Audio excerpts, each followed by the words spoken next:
But yeah, I'm Isaac. I'm the co-chair of the Blueprint Coalition, which is a coalition of academic groups or campaigning organisations like us and Friends of the Earth, and also local government representatives like ADEPT, who have formed a coalition to push the government to support local climate action. And as Emma said, I'm also the Partnerships Director of Climate Minutes UK, who run the Council Climate Action Scorecards, which was released just 2 weeks ago for the second time.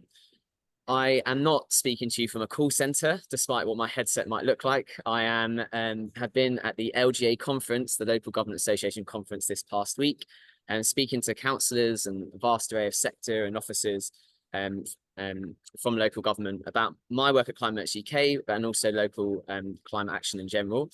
And partly because of this webinar, I've kept in, and partly because of speaking to councillors of all different political stripes, I've been keeping in mind actually about how to talk about climate action to different groups of political leaders and different council staff from across the local government. And it was really, really interesting actually to reflect on the different, I guess, co-benefits or the different angles that have been brought up to me throughout the conference. For example, in the opening speech at the LGA conference by the chair, Councillor Louise Gittins, who's the leader of Cheshire East and a Labour leader. That opening speech did not contain a mention of the climate crisis or climate action, the top three key priority areas in that speech were health, poverty and housing. And I think it just goes to show that for the Labour Party and Labour councillors and this government, that the co-benefits that you think that you want to be highlighting around climate action will be around tackling poverty. And we know that, as Emma's laid out, and as the Ashton co-benefits toolkit lays out, tackling poverty is totally, and climate action are totally aligned. Improving health, improving housing standards, retrofitting homes, it's a climate action, it's improving housing standards. Tackling air quality emissions by driving down vehicles in our cities and helping people get onto buses and walking and cycling, that's improving health.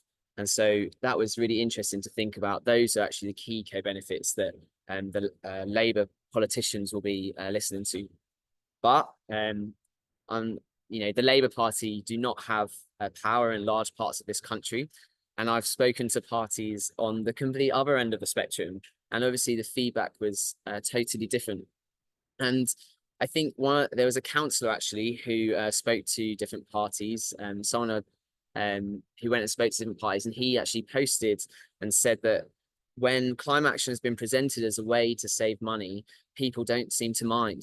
Even if their national party or ideologically they might say they're against net zero or climate action, when it's presented as a way to save money, actually the action didn't seem to mind. And this really brought back to me when I was speaking to a council leader who openly told me that they had climate skeptics in their party. And we know with the rise of reform that there's pushback on climate action in local areas and on a national level as well. And we know there's been rollbacks from the Conservative Party as well. But the thing that I want to think is that that's always been there. Local government is a vast array of politicians, 20,000 councillors across the country. And there's always been people who have been reticent to take action on climate. But this particular council leader who had climate skeptics in their party was saying that when an initiative like solar on the roof of council buildings was proposed, every councillor in that party was convinced because the council leader could just point and say, this is saving our council money. This is going to save us tens of thousands of pounds every year that we can reinvest in frontline services. And no one complained, no one cared. There was no, we need to not do this for ideological reasons. It's like, great, that's saving us money. It's an action that we can take. And for many councillors, financial return or saving money, particularly with these tight budgets, will be one of their key motivations. And so I think that's another co-benefit that we always need to have in our arsenal, and we always need to be ready to communicate about. And I know I've got a minute left, so I'm just going to finish with my last point, which is it's just a plea. There has been rollbacks on climate action at the national level, but let us not automatically concede ground in the climate movement. As a reform councillor actually said to me in conversation I had with him, he said, we all want to leave our places in a better state for our kids. And I nodded and completely agreed. And we need to remember that climate action is popular in and of itself. It continues to poll well with councillors. It continues to poll well with members of the public and with government officials. And one of the key drivers is because people care about young people and future generations.